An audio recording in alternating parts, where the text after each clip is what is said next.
The rugged canyons of Whiting Ranch Wilderness Park are a big draw for thrill-seeking mountain bikers. But here, taking a tumble is not the only hazard. The park is home to some spectacular and dangerous wildlife,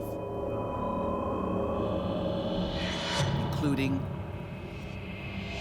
the feared cougar. California Fish and Game gives a range of population from 4,000 to 6,000 cougars in California. This 110-pound male cougar works alone.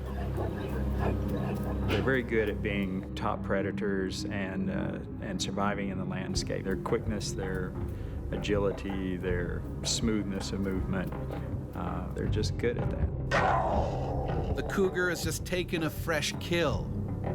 They will immediately take them off into the brush, and that gives them cover and allows them to feed in peace. One cougar will have a territory of roughly 30 to 50 or more square miles. The big cat buries what he doesn't eat for another time. He'll attack anything that threatens his food cache. Even humans. Aniela, a personal trainer and ex-Marine, and her friend Deb Nichols meet up for a biking excursion. They choose Cactus Hill Trail because of its exciting twists and turns. Ann and I got together because we have common riding styles. We tend to just like to ride hard and not talk a lot. I tend to take up sports where there's usually some rough play. You have to be willing to get dirty, have to be willing to, get cuts and scrapes and maybe some poison oak along the way. But I love it for the adventure. But today, Cactus Hill Trail will take them on a journey they won't soon forget. Ann and Debbie are heading straight into a death trap.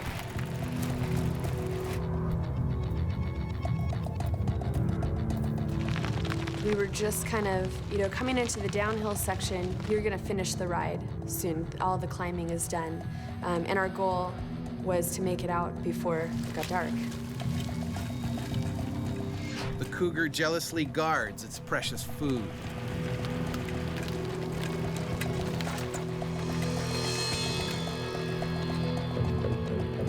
Mountain lions don't move very far from their kills. Once they've cached the kill, they tend to stay relatively nearby.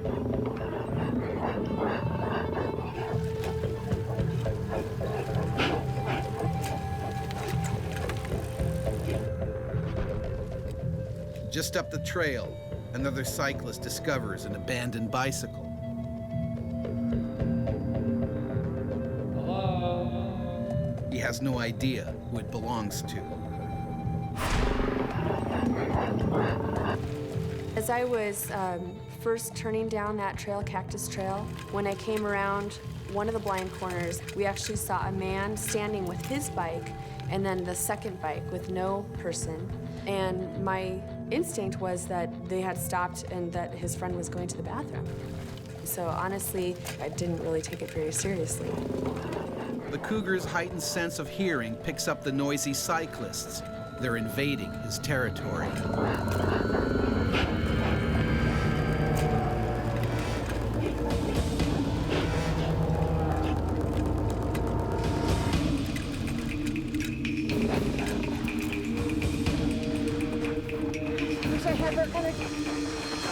Debbie falls behind. The distance between them has made both more vulnerable. Thinking his food cache is threatened, the mountain lion moves into attack mode. As I was moving down the trail, what caught my attention was I saw a flash of movement. I saw kind of a reddish-brown fur. Initially thought that I had startled a deer, and then the impact. The cougar can leap a great distance in the realm of 20 to 30 feet and will jump on their back and bite the back of the neck. The only thing I can liken it to would be if you're riding your bike and you got hit by a car from behind. That's what it felt like to me. I mean, the impact was unbelievable. I was face down and he was trying to bite at the back of my neck. And I knew, okay, this isn't a deer. A lion's impetus is to kill as quickly and as efficiently as possible because that reduces its own energy expenditure and its own chance of harm. I just couldn't believe that had just happened to me. And you think, this is just a nightmare. This can't really be happening. You can't wrap your brain around it. Anne's helmet protects her for now. But the cougar is determined to win this battle.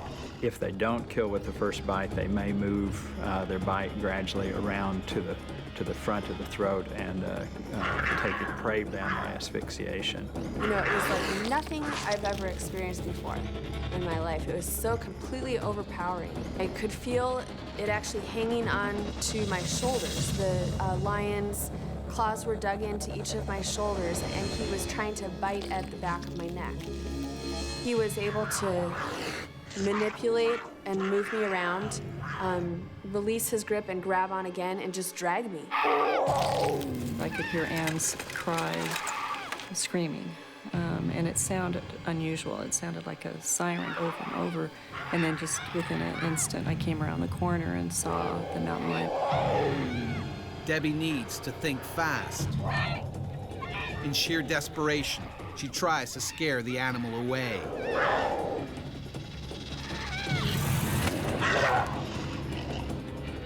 He didn't even flinch. They're very focused predators. They don't get distracted easily. They have to finish what they start.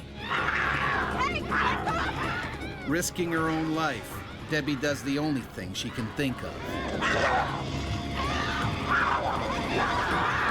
When I grabbed her leg, I thought, it was going to be something that would, alarm him at least, but it didn't. It didn't seem to faze him. All it would have taken is one swipe from that lion to take Debbie out. And she put herself in that situation where that was a very strong possibility.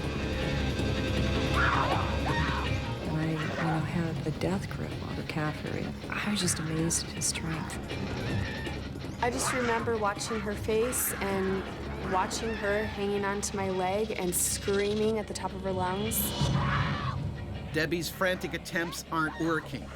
She can't pry her friend loose. I was very aware that he just basically ripped my face off. An adult male cougar's powerful jaws are comprised of 30 razor-sharp teeth. Measuring as long as 2 inches, these massive canines are used to deliver a lethal bite. The other teeth are specialized in slicing and shearing flesh. They're able to crush leg bones, femurs, large bones, and commonly eat the entire skull. They're very, very strong. Anne is fighting a highly motivated killer and losing. To be honest, that was the only time. It was for a split second, but I basically told myself I'd rather die. I don't remember anything but his tail smacking and his eyes and thinking, I'm so close and I'm screaming so loud, why don't you let go of her face?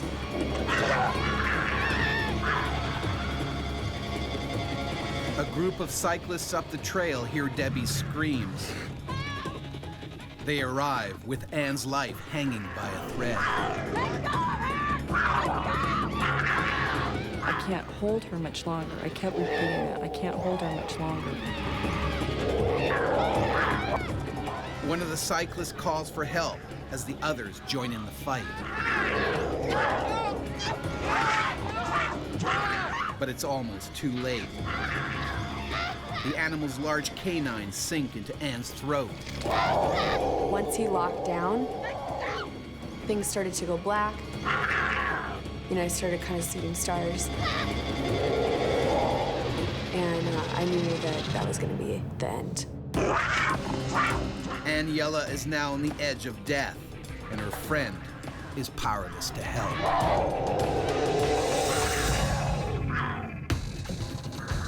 Aniela has been savagely attacked by a cougar in a California national park.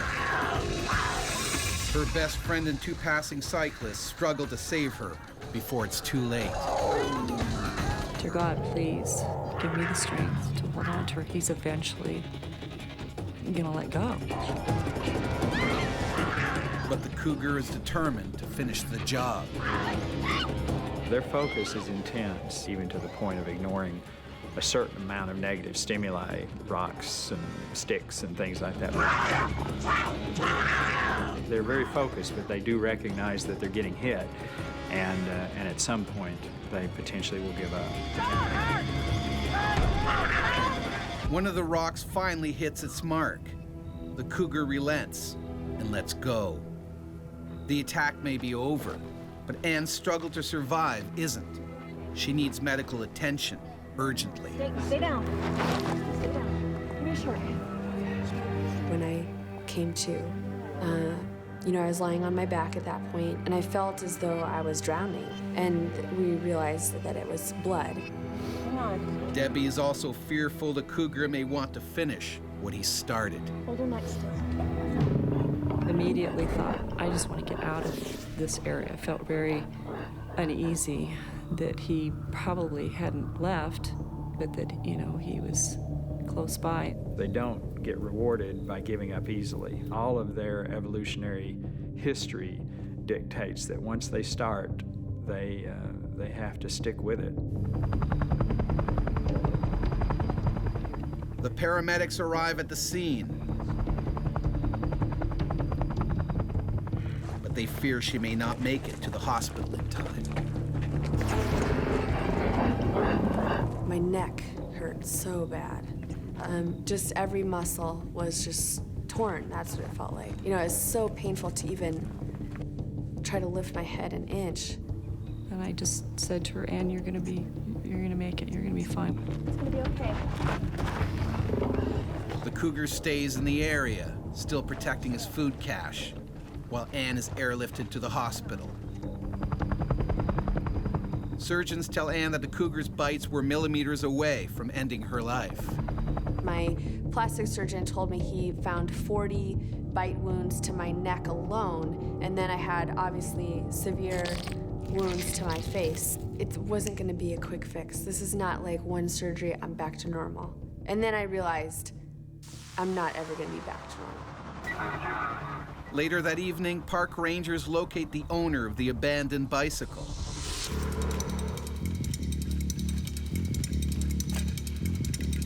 He had been making his way down Cactus Hill Trail when his chain came off. Unaware, he was being watched.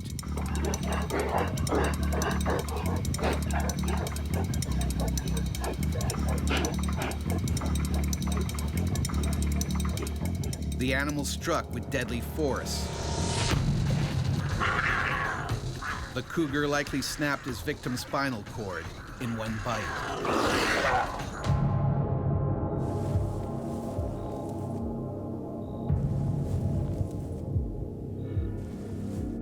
Gosh, I can't believe that I'm still here. It kind of helped me to be so thankful that I was still alive, to realize that here this adult man had been killed, and I made it. A team of park rangers has no choice but to track the man-eater. He's shot dead not 50 yards from his first kill. Unwilling until death to give it up. I think they're gorgeous animals. I have a lot of respect for what they're capable of, appreciating that they need their space too. An experience like this obviously makes you appreciate your friends. Debbie, specifically, she risked her own life. That's true friendship.